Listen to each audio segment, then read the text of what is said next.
every day as an independent social worker is varied. Sometimes I can be with a family in their home doing an assessment, sometimes working online.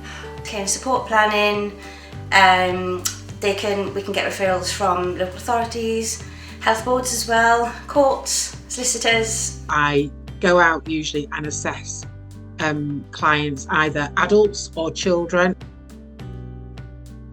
Cathy interviewed quite a few individuals and social workers and decided that Mary and I were the best fit with Cathy, really.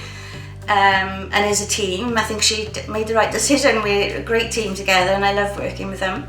Mary brings a really creative approach to working with young people. She's very good at working with children, and I'm always in awe of what she does.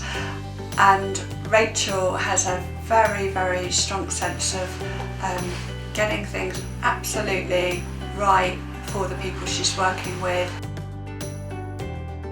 I think we're known as sort of experts in the field, which I can sort of shy away from and go, well, I'm not really an expert, I'm just a social worker who knows the law and knows how to write assessments. But I think it's being passionate about what we stand for and what we try and educate other professionals and tribunal judges. It's being open, being honest and taking action on what you've learned and just working with the public and looking after your team. And yeah, there's a big wider picture to that really, but I think that's a lot what the three of us do.